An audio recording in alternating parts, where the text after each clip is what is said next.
Meet Margaret and Susan. Same town, same church. They've carpooled to Bible study every Thursday for 22 years. Their late husbands both worked at the same manufacturing plant for 3 decades. Both women raised 3 children. Both lived in the same modest neighborhood on the east side of Columbus, Ohio. Both paid into Social Security for over 35 years. Margaret is 73 years old today. She claimed Social Security at 63. Every financial article she read told her she was making a mistake. Her bank advisor told her to wait. Her son printed out a calculator from the internet showing her how much more she'd receive if she just held on a few more years. She claimed anyway. Today, Margaret takes a 14-day cruise every 18 months. She keeps a small emergency fund that she has never needed to touch. She replaced her roof last year without losing sleep over it.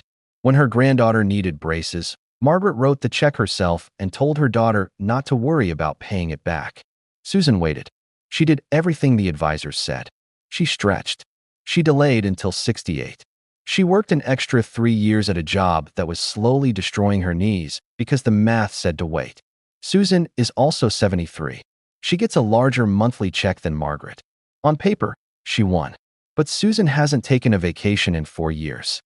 She argues with her daughter about money at least twice a month. Last winter, she chose between replacing her water heater and making a credit card payment. She chose the credit card.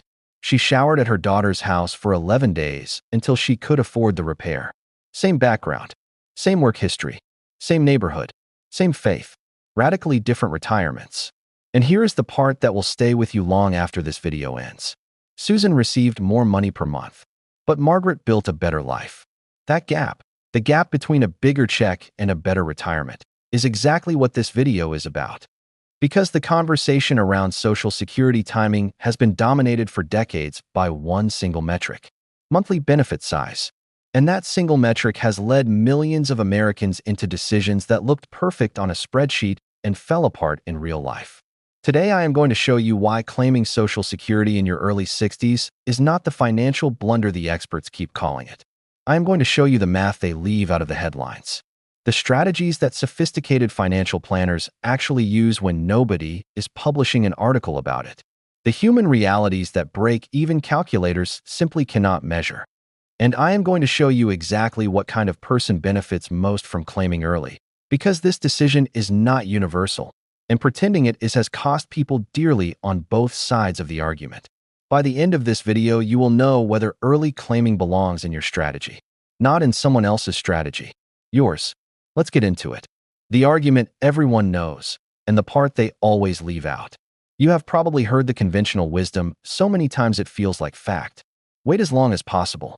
Every year you delay past your full retirement age, your benefit grows by 8%. Claim at 70, and you collect 124% of what you would have received at 67. Claiming early is leaving money on the table. Let me give you the full picture because the conventional wisdom is not lying to you. It is just only telling you half the story. Here is how Social Security benefit timing actually works. For anyone born in 1960 or later, your full retirement age is 67. That is the age at which you receive 100% of your primary insurance amount, the benefit calculated from your highest 35 years of earnings. If you claim at 62, the earliest eligible age, your monthly benefit is permanently reduced by approximately 30%. So if your full retirement benefit would be $2,200 a month, claiming at 62 drops that to roughly $1,540. If you wait until 70, delayed retirement credits boost your benefit to 124% of your full amount. That same $2,200 benefit becomes approximately $2,728 at 70. The spread between claiming at 62 and claiming at 70 is over $1,200 a month in this example. Over a long retirement, that is an enormous difference. Now here is the break-even math that drives every "always wait" article you have ever read. If you claim at 62 instead of waiting until 67, you receive smaller checks starting 5 years earlier. The person who waited starts receiving larger checks 5 years later. Around age 78, the person who waited has collected enough in higher monthly payments to catch up with the total benefits the early claimer received. After 78, the late claimer pulls ahead in cumulative lifetime benefits.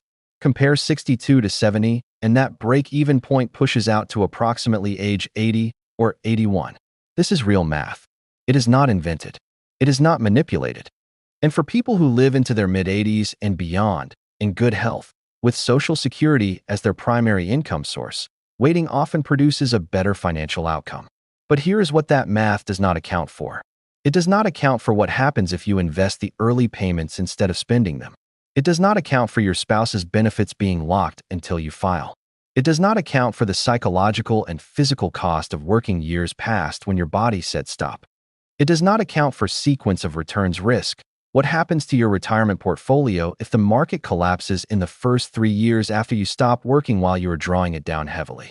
It does not account for the value of income certainty during your most active retirement years when you are still healthy enough to actually enjoy the money. It does not account for your actual family health history, not statistical averages. Your family, your body, your doctor's honest assessment. Real retirement happens in the messy, unpredictable, deeply personal environment of your actual life. And when you inject real life into the equation, millions of Americans come out ahead by claiming in their early 60s. That is not my opinion. That is what the research shows when you look past the headlines. The math they never put in the articles. Before we get into specific situations where early claiming makes sense, I want to show you a calculation that almost never appears in mainstream financial media. It is called the Invested Early Benefits Analysis, and it changes the entire conversation. Here's how it works. Let us say your full retirement benefit at 67 would be $2,200 a month. If you claim at 63, your benefit drops to approximately $1,620, a reduction of about 26% for claiming 4 years early. The conventional analysis stops there and declares you the loser. You gave up $580 a month. You left money on the table. But what if you do not spend those early payments? What if you invest them? From age 63 to 67, you collect 4 years of $1,620 monthly payments. That is $77,760 collected before the person who waited receives their first check. If you invest those payments in a diversified index fund earning a modest 7% annually, that money grows. By age 67, when the delayed claimer finally starts collecting, your invested early payments have already grown to over $100,000. Now the delayed claimer is getting $580 more per month, but you have $100,000 working in the market. The question becomes, does the $580 monthly advantage compound faster than your $100,000 head start? For people who die before their early 80s, the answer is almost always no. The early claimer with invested payments wins. For people who live into their late 80s and 90s, the delayed claimer's monthly advantage eventually overtakes the head start. But it takes longer than the simple break-even math suggests. This is why the Social Security Administration actually removed their break-even calculator from their website. They recognized it was causing people to make oversimplified decisions that did not account for investment behavior, household dynamics, or individual circumstances. The honest answer is that for a large percentage of Americans, claiming in the early 60s and investing the proceeds produces better lifetime outcomes than waiting. The financial media rarely tells you this because it is complicated and nuanced, does not get clicks. Let me bring this to life with a detailed story because the numbers only tell part of the picture. Diane and her husband Frank retired in the same year as their neighbors Carol and Tom. All four were 63 years old. Frank and Tom had been co-workers for 22 years. The couples had similar household incomes throughout their careers, similar savings, similar home values.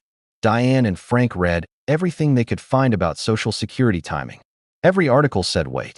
Their financial advisor recommended delaying at least until 67. They decided to claim at 63 anyway for 3 specific reasons. First, Frank had been managing high blood pressure and early-stage kidney issues since his mid-50s. His doctor had spoken carefully but clearly about his long-term outlook. Frank was not expecting to live into his late 80s. His honest assessment was that the break-even math did not apply to his situation.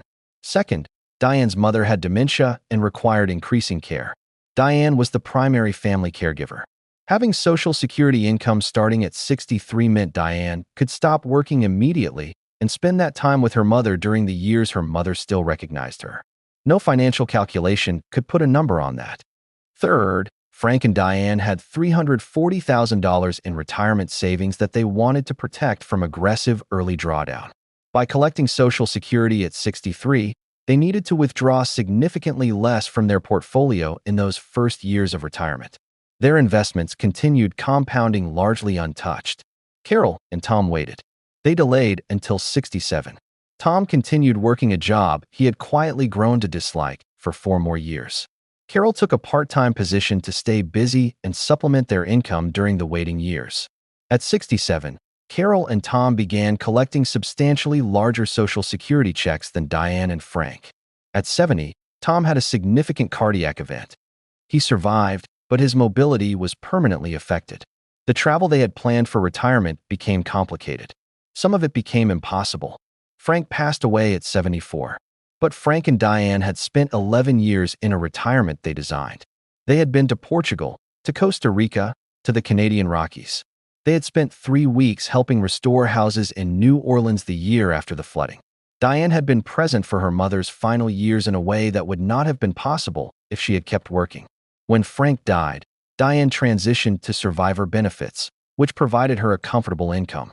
Her portfolio, which she had drawn on relatively lightly during the early retirement years, was still largely intact. Carol and Tom got the bigger checks, but Frank and Diane got the retirement. Neither family made a mistake.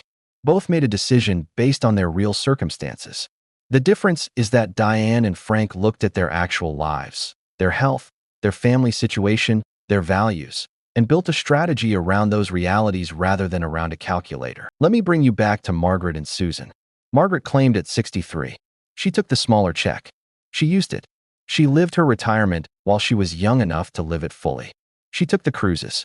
She fixed her roof without anxiety. She wrote the check for her granddaughter's braces without being asked. Susan waited. She got the bigger check. But she waited through years of a job that hurt her knees for a retirement that still does not feel stable. Which woman made the right choice? Margaret made the right choice for Margaret. And the right choice for Margaret was not the right choice for Susan because Susan's life, Susan's body, Susan's household circumstances, Susan's savings were different from Margaret's. That is the entire lesson. Social Security timing is not a universal optimization problem with one right answer. It is a personal decision shaped by your health, your household, your portfolio, your values, and your honest assessment of the retirement you want to have. The financial media will keep publishing articles that say wait as long as possible. Those articles are not wrong for the people they describe. They are wrong when applied universally to everyone. 2/3 of Americans claim Social Security before their full retirement age. Some of them are making a mistake. Many of them are not. Many of them have looked honestly at their lives and made a decision that the spreadsheet cannot fully capture. The system was designed so that people who live to average life expectancy receive roughly the same total lifetime benefit regardless of when they claimed. Which means for everyone claiming early who dies before the break-even point, there was never a mistake to make. There was only a life to live. Claim with information. Claim with a household strategy. Claim with an honest health assessment and a clear understanding of what your portfolio can support. But do not let anyone make you feel that claiming in your early 60s is automatically a failure. For the right person in the right situation, it is not leaving money on the table. It is putting money to work exactly when you need it most. This is not financial advice. Your situation is specific to you, and a qualified professional who understands your complete financial picture is the right person to guide your final decision. But whatever you decide, decide with your eyes open. Like and subscribe. Don't forget to drop a comment. I am Mac. And know that sometimes the smartest financial move is the one that lets you actually live your retirement, not just plan for it.